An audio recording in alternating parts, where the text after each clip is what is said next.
Ava Baron Combs, yes, it was breaking news. Diddy adopted a white child. I want you to tell them the story. I adopted you because I felt that you could, you know, enjoy also having a black parent to take care of you and help you out. So there's a lot of things that people do that end up sitting and they can't get over it. And they got to keep getting high, hoping to get it out of their head, you know, but when you lose your man card. What started as a headline that barely made a ripple, Diddy adopting a white child named Ava Baron, has exploded into one of the most unsettling stories tied to the hip-hop mogul's growing list of legal and personal controversies. This isn't just about an adoption anymore. This might be part of a larger, darker story that's just now coming to light. Let's start with the basics.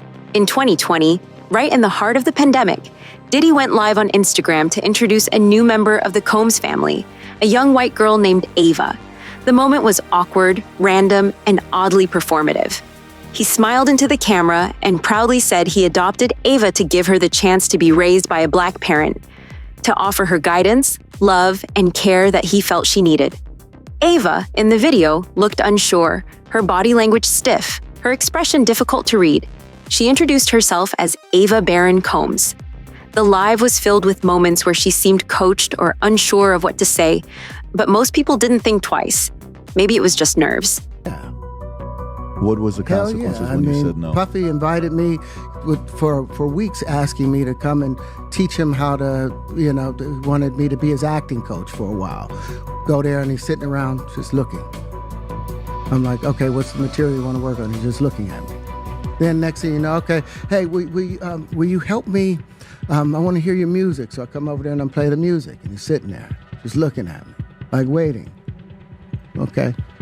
So then my assistant was like, you know, he wants to hang out with you next week. And I was like, for what? He's like, I think he's trying to fuck you. That's what my assistant said. And I was like, oh, okay. Now I get it. So now no more communication. Now you know to be hands off with somebody. A number of producers come in to make the approach, and you threaten to punch them in the mouth, or threaten to knock their head off for talking to you like, or looking at you like you're a woman. You know, when you approach a real man about his masculinity, you're going to get a real reaction back. Maybe the whole thing was just innocent. Or maybe it was the first public sign that something was deeply off. Now fast forward to today. Diddy's being investigated and sued for a slew of crimes: trafficking, abuse, manipulation, all under the banner of a powerful man who allegedly used his wealth and influence to exploit others. Some victims are speaking out, others remain anonymous. But the name Ava Baron is back in the conversation, and not in a good way. Terrence Howard, yes, the Oscar-nominated actor, may be the unlikely catalyst blowing this story wide open. Terrence recently appeared on a podcast where he dropped some shocking allegations. Those things. But when you give up your manhood, I've never seen somebody recover from it. That was all the people that went to the Puffy parties. That was all the people that did all those things thinking that there was never going to be a consequence for what they were doing. Got punked out and pimped out by some greater desire. You should have a greater desire than being a man. He described moments where Diddy allegedly tried to lure him into an uncomfortable, intimate situation. According to Terrence, Diddy repeatedly invited him over under the pretense of acting lessons. But once there, Diddy would just stare at him, with no scripts, no direction, and no clear reason for the meeting. Eventually, his assistant told him straight up, "He's trying to sleep with you." Terrence said that after realizing Diddy's alleged intentions, he cut all contact. But what's more chilling is that he claimed Diddy has a pattern, particularly targeting black men during what he called freak-offs. And if you're going to speak against me, then use the same courage that it took for me to say those truths. Man to man, eye to eye, integrity and in truth. I've spent a lifetime earning the right to speak with the conviction about these truths that I speak. So if you want to tear that down, have the decency to come and say it directly to my face. And say it like a man. The conclusions. But we're going to do this respectfully, otherwise we'll end in a duel. And I mean a duel, real life duel, where only one person wants to these were not just extravagant parties. According to Terrence, they were deeply manipulative environments where men were broken down emotionally and in some cases sexually, in an effort to rob them of their sense of identity and masculinity. This wasn't just about trauma, this was about control. After Terrence's story broke, many thought that was the end. But soon, rumors started circulating that he was holding something back, something much more explosive. And sure enough, Terrence later posted a video online with the hashtag #mancard, warning that if he was going to be attacked for speaking out, he would fight back with the truth. All of it. And that's where Ava comes in.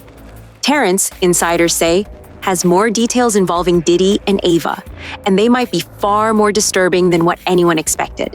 There's now speculation that Ava could be connected to the new victims, recently added to Diddy's federal indictment. 2 anonymous women were included in the most recent update to the case, and some believe Ava could be one of them. Let's rewind to that Instagram Live again. The moment Ava was introduced to the world, something felt odd.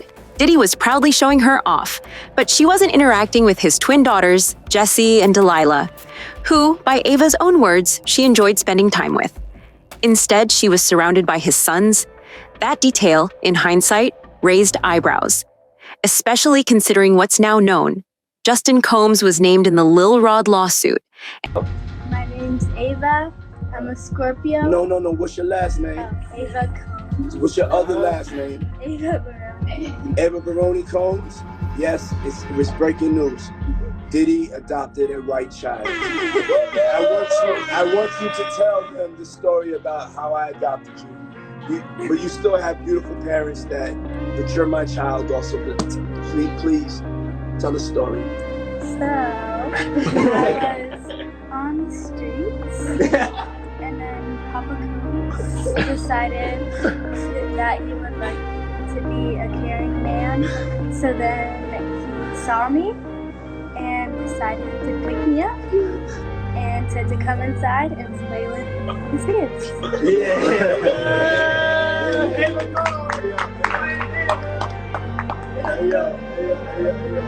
That's like borderline suspect. I don't want nobody. You want to get it clear. I adopted you like Madonna adopted kids and everybody else adopted kids. Charlize Theron, everybody's ever adopted Sandra Bullock. I adopted you because I felt that you could, enjoy also having a black parent to take care of you and help you out. So, just clarify it because it's crazy out here online. So you played with the kids. I got permission from your mother. Say all of that because it's crazy out here. Well, I met Jessie and Delilah when I was 6 months old. 6 months. And then basically sisters, all 4 of us. So, 6 months. I always come over. Yes. And it's Ava Baron Combs. Come on. Let's go. And Christian Combs has his own legal troubles. It wasn't just Ava's awkward body language, it was the vibe of the entire room. Something felt off. And then, nothing. No follow-up videos, no family photos, no mentions. Ava disappeared from Diddy's life as quickly as she entered it. For someone calling Diddy Papa Combs, you'd expect to see her more often, but it was silence. That's when fans began to ask, where is Ava Baron? Then came a bombshell from Diddy's former bodyguard, Gene Deal. According to Gene, Ava's adoption was a calculated publicity move. He claimed Diddy found a young homeless girl, brought her into his world, and played the role of savior for the cameras. Gene says the whole thing was for attention, a pandemic-era PR stunt to boost Diddy's image while people were locked down, hungry for good news. Once the cameras stopped rolling, Gene alleges, Diddy tossed Ava aside like she never mattered. That alone would be disturbing. But it gets darker. Gene suggested there might be incriminating photos or videos involving Ava that federal investigators are actively searching for. Files that could be not just damning, but outright criminal. That's when the whispers became screams. People started digging. Fans rewatched that Instagram video. And suddenly, Ava wasn't a feel-good side story. She was the missing piece of something much bigger. Meanwhile, 50 Cent, who many once dismissed as just petty and bitter, has been warning people about Diddy for years. He called him out for predatory behavior long before it became mainstream news. Now, with the allegations stacking up, people are starting to listen. 50 Cent even announced a documentary titled Did He Do It, with promises of revealing everything. Sources close to the project claim the doc will feature details about Ava, possibly even footage or testimony that hasn't been released publicly. And then came the federal indictment. The updated document describes a systematic campaign of coercion and exploitation. Diddy is accused of orchestrating freak-offs, elaborate, staged sexual events involving both female and male workers. According to the indictment, Diddy paid victims, covered their rent, and offered career help, but only after allegedly manipulating or forcing them into sex acts, sometimes with other people. In some cases, it was recorded. Victims were flown across state lines, sometimes even internationally, as part of what the government is calling an organized network of abuse. The most disturbing part? The feds claim Diddy paid some of these women afterward, not as a reward, but as a way to cover his tracks. It's a method of plausible deniability. If they were paid, he could say it was consensual. The victims, left traumatized and discredited. Now fans are connecting the dots. 2 victims were recently added to the case. Neither has been named. But Ava's disappearance, combined with Terrence Howard's hints and Gene Deal's accusations, has led many to believe she could be one of them. Whether that's true or not, one thing is clear. Something about Ava's story doesn't add up. What was once sold as a heartwarming act of kindness now looks more like a high-profile cover-up. A child pulled into a dangerous world, used for optics, and then erased from public view. Where is Ava Baron now? Why hasn't she spoken? And what exactly happened behind closed doors at Diddy's infamous parties? The answers might come out soon. The trial is set to begin, and insiders say the details that emerge will shock everyone, even those who think they've heard it all. Until then, one question haunts this entire case. Was Ava ever safe? Let us know what you think in the comments. Is this another example of the industry protecting the powerful? Or is there even more beneath the surface than anyone realizes? And stay tuned. This story is far from over.